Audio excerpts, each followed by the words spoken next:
Hello students, हाय नमस्कार। मैं मनोहर कुमार और एजेंट फिजिक्स क्लास 8 हिलसा से। तो क्लास 10 के लिए एग्जाम से संबंधित कुछ प्रश्न लेकर आए हैं। चैप्टर वाइज आपको उपलब्ध करा दिए जाएंगे। तो आज हम लोग देखते हैं प्रकाश का परावर्तन एवं अपवर्तन से संबंधित कुछ प्रश्न और समझते हैं।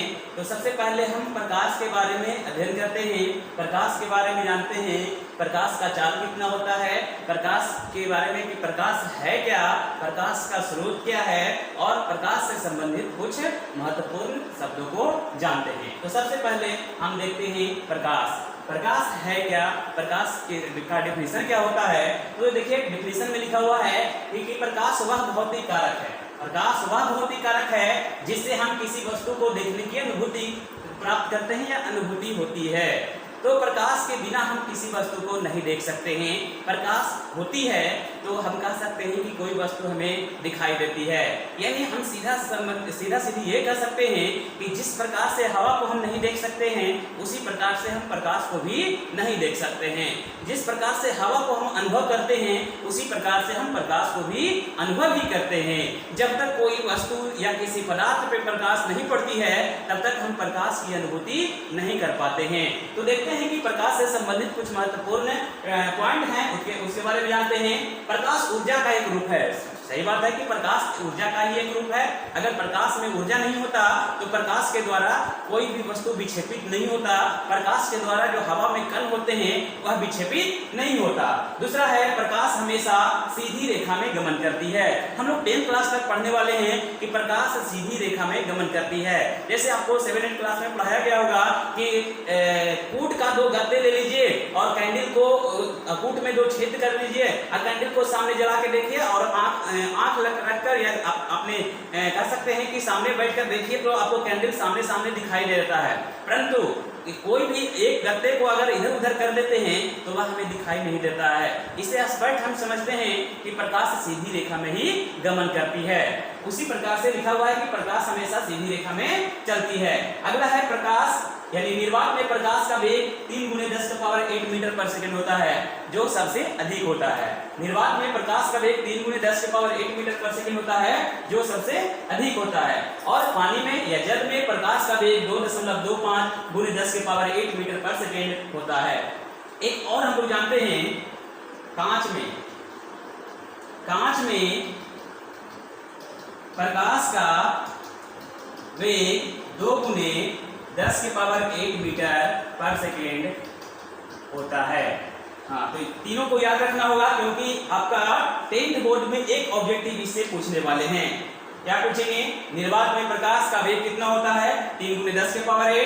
जल में प्रकाश का वेग कितना होता है? 2 दशमलव, इसको 2.25 भी बोल सकते हैं, 2.25 × 10⁸ मीटर पर सेकेंड।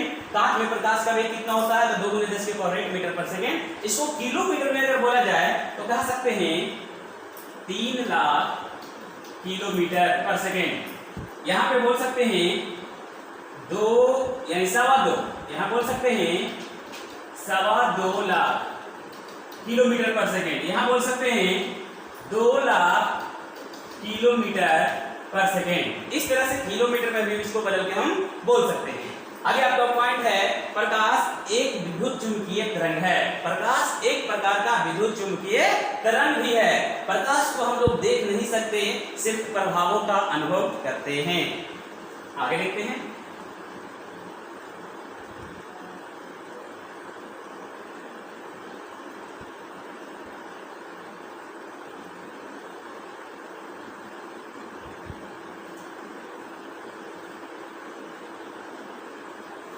हाँ, आगे का पॉइंट है किरण किसे कहते हैं? रे। तो कह रहा है कि प्रकाश के गमन पथ की दिशा यानी जिस पथ से कोई भी किरण या प्रकाश के गमन पथ, जिस रास्ते से हमारा प्रकाश गुजरता है उसी को हम किरण कहते हैं। देखिए किरण को आपको कैसे दिखाया गया है, इस तरीके से आपको किरण को दिखाया गया है। तो प्रकाश के गमन पथ को हम लोग क्या कहते हैं? किरण कहते हैं। और अगला पॉइंट है किरण पुंज। तो किरणों के समूह को किरण पुंज कहा जाता है। देखिए अगर एक लाइन जा रहा है जिस रास्ते से प्रकाश गुजरने वाली है उसको हम क्या कहते हैं? किरण कहते हैं। जिस रास्ते से प्रकाश गुजरने वाली है उसको हम किरण कहते हैं। और किरणों के समूह को किरण पुंज कहा जाता है। यानी बहुत सारे जब मार्ग मिल जाते हैं, बहुत सारे प्रकाश जब एक ही रास्ते में चलते हैं तो उसको हम लोग क्या कहते हैं, किरण पुंज कहते हैं। और किरण पुंज 3 प्रकार के होते हैं। सबसे पहला है समानांतर किरण पुंज। तो समानांतर किरण पुंज किसको कहते हैं, वैसा किरण पुंज जिसकी सभी किरणें एक दूसरे के साथ समानांतर होती है या एक दूसरे के साथ समान दूरी के साथ आगे की ओर बढ़ती है, उसे समानांतर किरण पुंज कहा जाता है। वैसा किरणें या वैसा किरण पुंज जिसकी सभी किरणें एक दूसरे के साथ समानांतर यानी समान दूरी के साथ आगे की ओर जाती है, उसे हम समानांतर किरण पुंज कहते हैं। अभी सारे किरण पुंज किसे कहते हैं, वैसा किरण पुंज जिसकी सभी किरणें किसी एक बिंदु पर आकर मिलती है या जमा होती है, उसे हम अभिसारी किरण पुंज कहते हैं। वैसा किरण पुंज जिसकी सभी किरणें एक बिंदु पर आकर मिलती है या जमा होती है, उसे अभिसारी किरण पुंज कहते हैं। अपसारी किरण पुंज वैसा किरण पुंज जिसकी किरणें एक बिंदु से निकलकर आगे की ओर फैलती जाती है, उसे हम अपसारी किरण पुंज कहते हैं। एग्जाम्पल के रूप में अगर ले लिया जाए तो जो ट्यूबलाइट से आपका किरणें निकलती है वह समानांतर किरणें, आपको एग्जाम्पल के रूप में समझने के लिए आसान होगा। ट्यूबलाइट जो देखे होंगे घर में लगा होता है, ट्यूबलाइट से निकलने वाली किरणें समानांतर किरणें होती है। अभिसारी किरणें तो हम कह सकते हैं सभी किरणें एक बिंदु पर आकर मिलती है। जैसे जो हमारा लेंस होता है, ऑप्टिकल लेंस, वो क्या करता है, एक बिंदु पर, जैसे कि जो लोग बूढ़े लोग चश्मा पहनते हैं, अगर उसको हम लोग धूप में रखते हैं तो देखते हैं कि सूर्य का प्रकाश उस पर जितने भी पड़ते हैं एक बिंदु पर वह फोकसित कर देता है। या इंस्ट्रूमेंट बॉक्स में जो लेंस होता है, उस लेंस को अगर धूप में रखा जाए तो उसकी सभी किरणें एक बिंदु पर आकर जमा हो जाती है, उसे हम अभिसारी किरण पुंज कहते हैं। अपसारी किरण पुंज किसे कहते हैं, तो वैसा किरण पुंज जिसकी किरणें एक बिंदु से निकलकर आगे की ओर फैलती जाती है, उसे अपसारी किरण पुंज कहते हैं। जैसे कि टॉर्च क्या होता है, एक बिंदु होता है और एक बिंदु से निकलकर किरणें क्या होती है, आगे की ओर फैलती जाती है, उसे हम अपसारी किरण पुंज कहते हैं।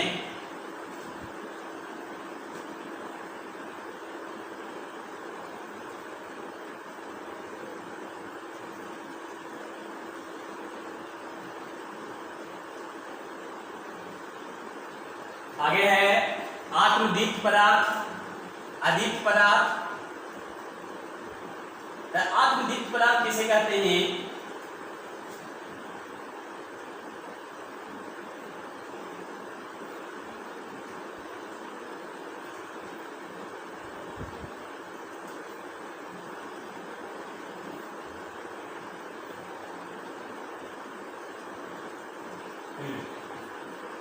आत्मदीप्त पदार्थ किसे कहते हैं, तो वैसा पदार्थ जिसका स्वयं का अपना प्रकाश होता है, वैसा पदार्थ जिसका स्वयं का अपना प्रकाश होता है उसे आत्मदीप्त पदार्थ कहते हैं। यानी जो स्वयं अपने प्रकाश से प्रकाशित होता है उसे हम आत्मदीप्त पदार्थ कहते हैं। जैसे सूर्य हो गया, तारा हो गया, टॉर्च हो गया, कंडील हो गया, जुगनू हो गया, ये सभी चीजें हैं जो आत्मदीप्त पदार्थ है। इसका दूसरा नाम दीप्त पदार्थ है और इसको हम लोग कह सकते हैं, और इसका नाम भी क्या है, प्रदीप्त है। 3 नाम से जाना जाता है आत्मदीप्त पदार्थ। यानी वैसा पदार्थ जिससे स्वयं प्रकाश उत्सर्जित होता है, या वैसा प्रकाश यानी वैसा पदार्थ जिसका स्वयं का अपना प्रकाश हो, उसे आत्मदीप्त पदार्थ कहा जाता है। आगे है अदीप्त पदार्थ, वैसा पदार्थ जिसका अपना प्रकाश नहीं होता है, वह दूसरे के प्रकाश से प्रकाशित होता है, उसे हम अदीप्त पदार्थ कहते हैं। जैसे दीवार हो गया, लकड़ी हो गया, पत्थर हो गया, घर का जितने भी सामान हैं जो हम लोग लाइट के माध्यम से देखते हैं, वो सभी पदार्थ क्या हैं, अदीप्त पदार्थ कहलाते हैं। क्योंकि उसका कोई अपना प्रकाश नहीं होता है, वह अंधेरे कमरे में दिखाई नहीं देता है, जैसे ही उस पर बाहरी प्रकाश पड़ता है वह वस्तु दिखाई देता है और उसे हम अदीप्त पदार्थ कहते हैं। आगे है प्रकाशीय माध्यम। प्रकाशीय माध्यम किसे कहते हैं, वह क्षेत्र जिससे होकर प्रकाश वस्तु से निकलकर आंखों तक पहुंचती है, प्रकाशीय माध्यम कहलाता है। माध्यम मतलब क्या होता है, जाने का रास्ता। आप जैसे कह सकते हैं कि जाने का रास्ता मतलब क्या है, ये हवा। जैसे कि हम लोग टॉर्च जलाते हैं तो टॉर्च किससे होकर गुजरता है, हवा से होकर गुजरता है, तो उसके बीच यानी वस्तु और टॉर्च के बीच जो माध्यम हुआ ना, उसी को हम कहते हैं प्रकाशीय माध्यम। वस्तु और जहां से प्रकाश निकलती है उसके बीच का जो माध्यम हुआ उसी को हम क्या कहते हैं, प्रकाशीय माध्यम। तो देखिए लिखा हुआ है वह क्षेत्र जिससे होकर प्रकाश वस्तु से निकलकर आंखों तक पहुंचती है प्रकाशीय माध्यम कहलाता है। आप कहते हैं कि जैसे कि वस्तु कहीं रखा हुआ है दूर में, तो उस वस्तु से लेकर हमारे आंखों तक जो क्षेत्र है वही क्षेत्र क्या कहलाएगा, प्रकाशीय माध्यम कहलाएगा। जैसे कि देखिए हवा, पानी, शीशा, ताप, तो कहां से होकर गुजरती है, हवा से होकर भी गुजरती है, पानी से होकर गुजरती है, शीशा से, और तापमान जो वायुमंडल में तापमान होता है उससे भी होकर गुजरेगा ना, तो तापमान भी हमारा क्या है, प्रकाशीय माध्यम है। इस प्रकार से आगे देखते हैं प्रकृति के अनुसार माध्यम दो प्रकार के होते हैं। अब देखिए माध्यम भी है तो उसमें ऐसा नहीं है कि एक ही प्रकार के हर जगह माध्यम होते हैं, माध्यम जगह जगह पे बदलते रहते हैं, कहीं ज्यादा तापमान है तो कहीं कम तापमान है, और उस तापमान के आधार पे, आर्द्रता के आधार पे, ह्यूमिडिटी के आधार पे ये माध्यम हमारे दो प्रकार के हो जाते हैं।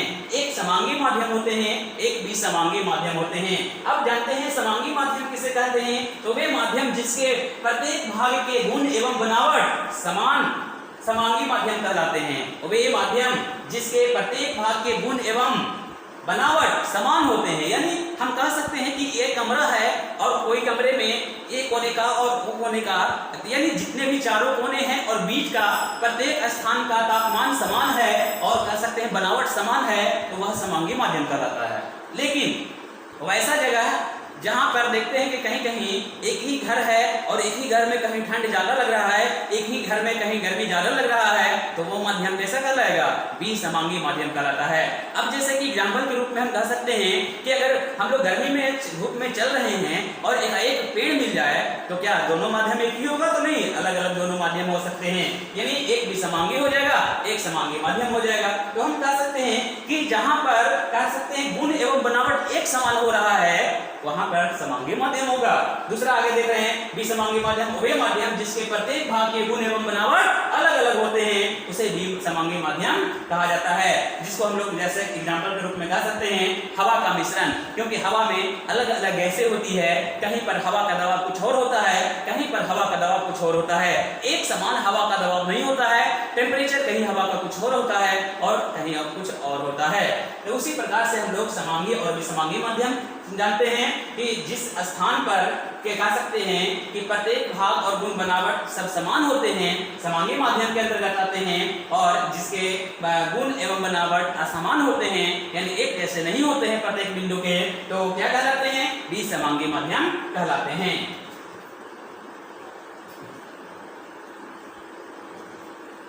हाँ, आगे है पॉइंट पारदर्शी पदार्थ। पारदर्शी पदार्थ जिसको हम लोग ट्रांसपेरेंट भी कहते हैं।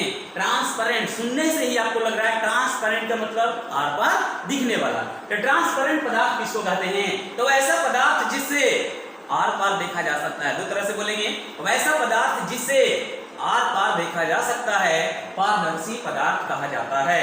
जैसे शीशा, जो शीशा आप लोग देखते हैं ना गेट में लगा हुआ रहता है, आर पार कितने क्लीन दिखते हैं, दुकान में लगे होते हैं, तो पारदर्शी पदार्थ वे पदार्थ जिससे आर पार बहुत ही आसानी से स्पष्ट रूप से दिखाई दे देते हैं पारदर्शी पदार्थ कहलाते हैं। या दूसरे शब्दों में हम इसको बोल सकते हैं वे पदार्थ जिससे होकर प्रकाश की किरणें पूर्ण रूप से आर पार कर जाती है उसे हम पारदर्शी पदार्थ कहते हैं। वे पदार्थ जिससे प्रकाश की किरणें पूर्ण रूप से आर पार हो जाती है उसे हम पारदर्शी पदार्थ कहते हैं।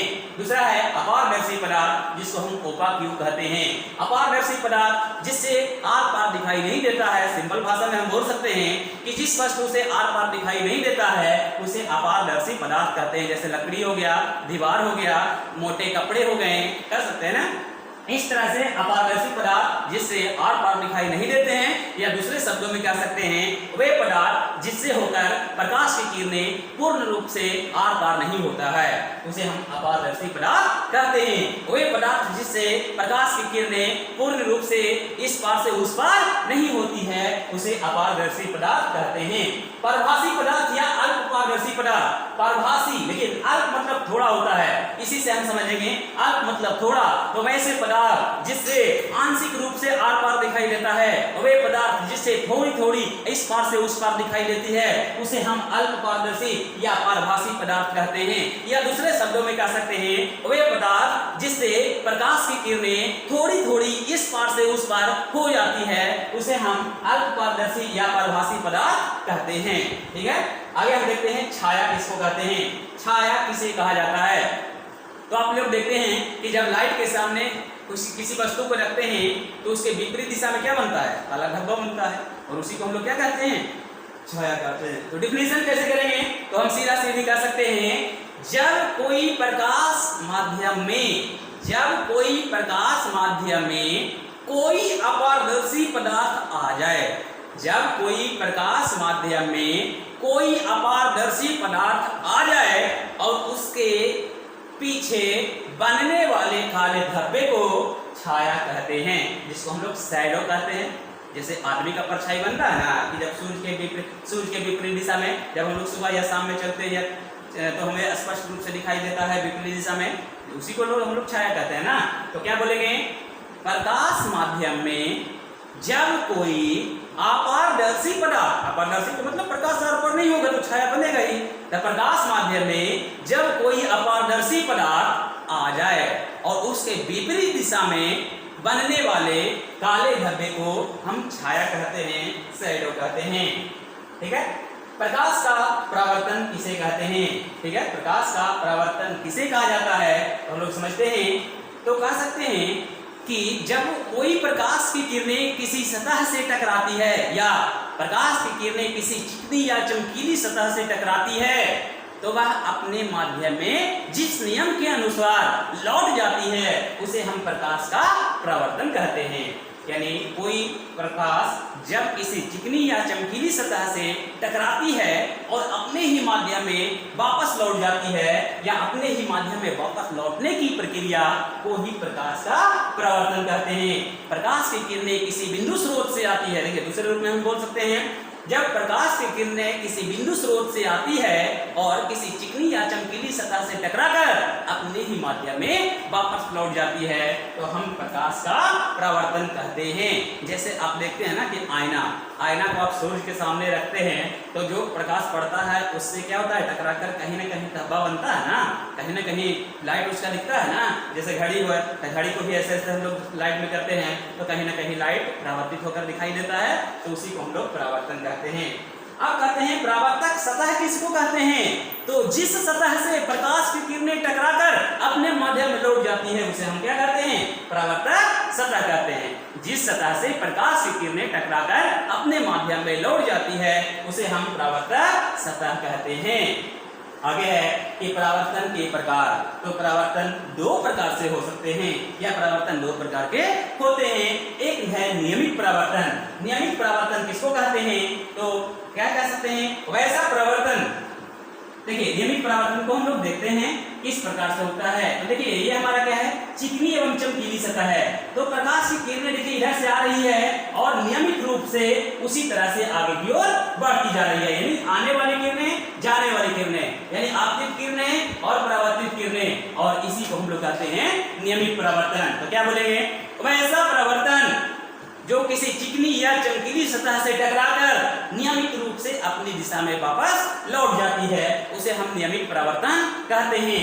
वैसा परावर्तन जब किसी चिकनी या चमकीली सतह से टकराती है तो अपने ही माध्यम में नियमित रूप से लौट जाती है उसे हम नियमित परावर्तन कहते हैं। दूसरा है अनियमित परावर्तन। तो अनियमित परावर्तन में देखिए इस तरह से होंगे, और इसमें हम लोग कह सकते हैं वैसा परावर्तन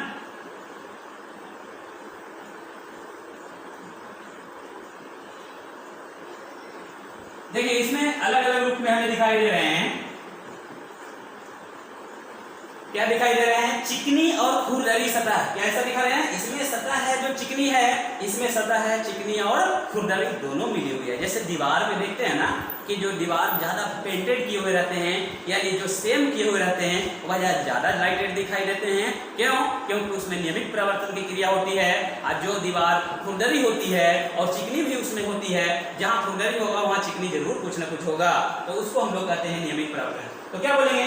वैसा परावर्तन जब प्रकाश की किरणें किसी चिकनी या खुरदरी सतह पर पड़ती है तो अनियमित रूप से प्रकाश का परावर्तन होता है, उस परावर्तन को अनियमित परावर्तन कहते हैं। देख रहे हैं इसमें जहां चिकनी है वहां पे नियमित परावर्तन जैसा दिखाई दे रहा है, और जहां पे ऊंचा है या गड्ढा है तो क्या हो रहा है, वहां पे जिस तरह से आ रहा है उस तरह से अपनी अवस्था में वापस नहीं जा रहा है। ये नहीं देख रहे हैं कि जाना था उधर लेकिन ये अपने माध्यम में लौट गया। तो सीधा सीधे अनियमित परावर्तन को क्या बोलेंगे, वैसा परावर्तन जब प्रकाश की किरणें किसी चिकनी या खुरदरी सतह पर पड़ती है तो कुछ प्रकाश की किरणें अपने माध्यम में तथा कुछ प्रकाश की किरणें दूसरे माध्यम नहीं बोल सकते हैं, अपने ही माध्यम में जाती है लेकिन अनियमित रूप से जाती है, उसे हम अनियमित परावर्तन कहते हैं।